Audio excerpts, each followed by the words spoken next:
Welcome to त्रिकोण classes. This is Sivamani sir. आज हम लोग इस पार्ट में पॉलिनोमियल चैप्टर को कवर करने वाले हैं। पॉलिनोमियल चैप्टर को डिस्कस करेंगे और इसके साथ साथ मैं बात कर लेता हूं कि ये जो पॉलिनोमियल है ये कहां से निकल के आता है।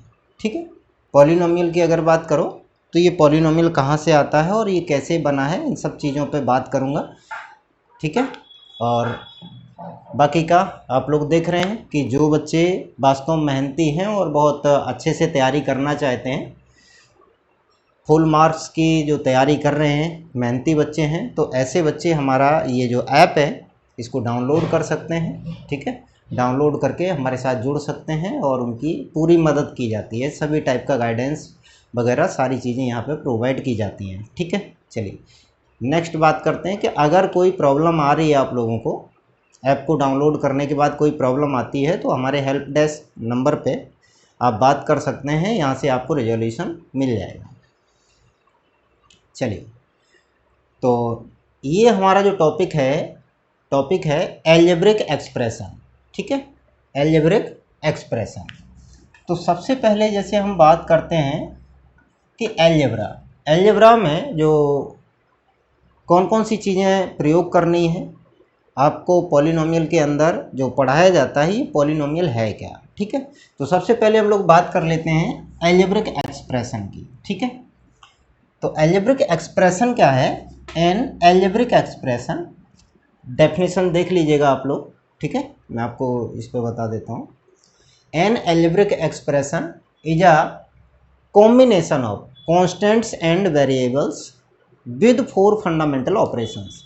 जैसे अब कोई बच्चा है, यहाँ पे जो वर्ड्स यूज किए गए हैं वो बताए गए हैं कि कौन कौन से कॉम्बिनेशन किसका, कॉन्स्टेंट्स का एंड वेरिएबल्स का। ठीक है, तो अभी हम लोग डिस्कस करने वाले हैं कि वेरिएबल्स क्या हैं, कॉन्स्टेंट्स क्या हैं, एल्जेब्रिक एक्सप्रेशन क्या है, और इसके साथ साथ 4 फंडामेंटल ऑपरेशन जो लिखा गया है। ठीक है, फंडामेंटल ऑपरेशंस। ठीक है, तो ये फंडामेंटल ऑपरेशंस क्या हैं? ठीक है, अगर कोई बच्चा नहीं जानता है तो मैं आपको बता दूं कि जो फंडामेंटल ऑपरेशंस हैं ये आप बचपन से फॉलो कर रहे हैं, जैसे addition, subtraction, multiplication and division. ठीक है, ये 4 चीज़ें आप बचपन से फॉलो कर रहे हैं, तो इन्हीं को फंडामेंटल ऑपरेशन बोलते हैं। अब क्या है कि जो कॉम्बिनेशन है, एल्जेब्रिक एक्सप्रेशन क्या है? एल्जेब्रिक एक्सप्रेशन एक कॉम्बिनेशन है किसका? कांस्टेंट एंड वेरिएबल्स का। तो अब कांस्टेंट जो रहेंगे वो किस टाइप के रहेंगे? ठीक है, अगर मैं बात करूं कांस्टेंट की, तो कांस्टेंट क्या है, वेरिएबल्स क्या है?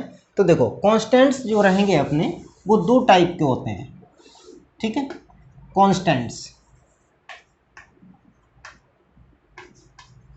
कॉन्स्टेंट्स आपके रहेंगे 2 टाइप के। ठीक है, कौन कौन से? Definite constants and indefinite constants. Definite constants के अंदर टोटल रियल नंबर लेते हैं। टोटल रियल नंबर माने क्या? इसमें नेचुरल नंबर भी लेते हैं, होल नंबर भी लेते हैं, इंटीजर्स भी लेते हैं, फ्रैक्शंस भी लेते हैं। ठीक है, रैशनल नंबर्स भी लेते हैं, इरेशनल नंबर्स भी लेते हैं। ये जो टॉपिक हमने कवर कराया है ये टोटल का टोटल इसमें आपको मिल जाएगा देखने को। ठीक है, चलिए अब इंडेफिनिट के अंदर क्या क्या आएगा? इंडेफिनिट के अंदर आपके पास जो चीज़ें आने वाली हैं वो आने वाली हैं ए से लेकर के जेड, ए से लेके जेड तक की अगर जैसे बातें की जाती हैं। ठीक है, तो ये है इंग्लिश अल्फ़ाबेट। अब इसमें क्या होता है कि ए टू डब्लू, जैसे ABCD में लिखता हूँ, यहाँ पे आपको ये A to W। ठीक है, चलिए तो इसको हम लोग कैसे समझेंगे? जैसे ABCD है अपना, ABCD माने इंग्लिश अल्फ़ाबेट्स। इंग्लिश अल्फ़ाबेट्स जो होते हैं ABCDEF ... WXYZ, ये है इनमें हम लोग क्या जानते थे, वोवेल्स कितने 5, ठीक है, कॉन्सोनेंट्स कितने 21। ऐसे ही मैथ्स में भी इंग्लिश अल्फ़ाबेट को 2 कैटेगरीज में डिवाइड किया गया है। क्या, ए से लेके डब्ल्यू तक का जो पोर्शन होता है इसे आर्बिट्रेरी कॉन्स्टेंट्स बोलते हैं। क्या बोलते हैं, आर्बिट्रेरी कॉन्स्टेंट्स। और एक्स, वाई एंड जेड, इन तीनों को क्या बोलते हैं, वेरिएबल्स बोलते हैं, राइट।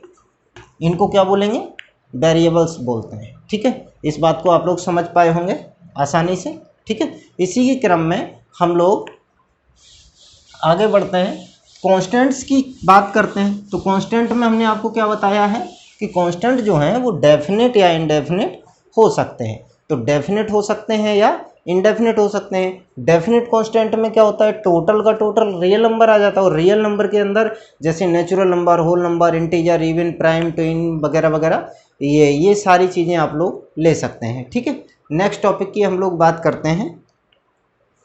नेक्स्ट टॉपिक है अपना डेफिनेट कांस्टेंट्स, ठीक है। तो डेफिनेट कांस्टेंट के अंदर हमने आपको बता दिया है क्या, टोटल रियल नंबर लेते हैं, ठीक है। फिर आते हैं इंडेफिनेट कांस्टेंट। इंडेफिनेट कांस्टेंट का जो दूसरा नाम होता है वो क्या होता है, आर्बिट्रेरी कांस्टेंट्स, ठीक है। अब इसे आर्बिट्रेरी कांस्टेंट्स क्यों कहते हैं, आर्बिट्रेरी कांस्टेंट्स। आर्बिट्रेरी कांस्टेंट्स क्यों कहेंगे इसे, ठीक है। इसमें क्या है कि ये जो कांस्टेंट्स हैं ये दोनों की प्लेस ले लेते हैं, मतलब वेरिएबल का भी प्लेस ले लेता है और अपना कांस्टेंट का भी प्लेस ले लेता है। कैसे, कि जैसे हमने लिख दिया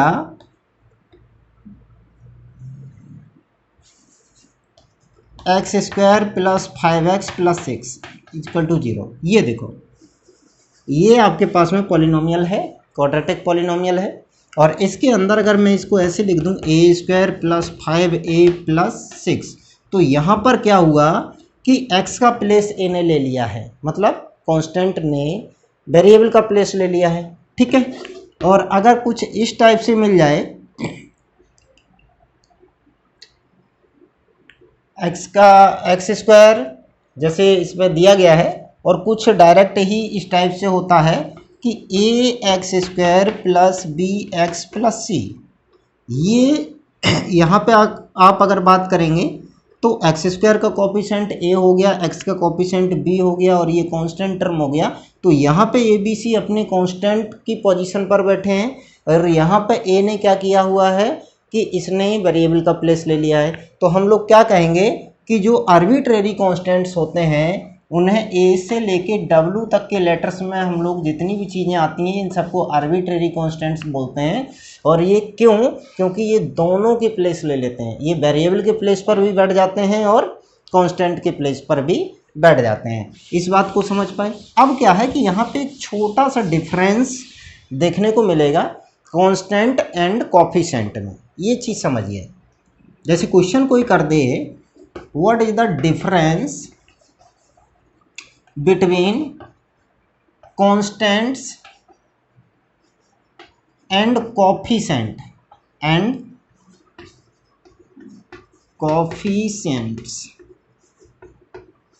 coefficient of x square, x वगैरह वगैरह, इनकी अगर कोई बात कर ले तो हमें कैसे पता चलेगा, ठीक है। यहाँ पे एक सिंपल सा एग्जांपल लेता हूँ, -13x² बाई जेड, ठीक है। इसके अंदर आपसे कहा जाए कि कांस्टेंट क्या है, तो आप बताएंगे कि कांस्टेंट जो है वो है -13, ठीक है।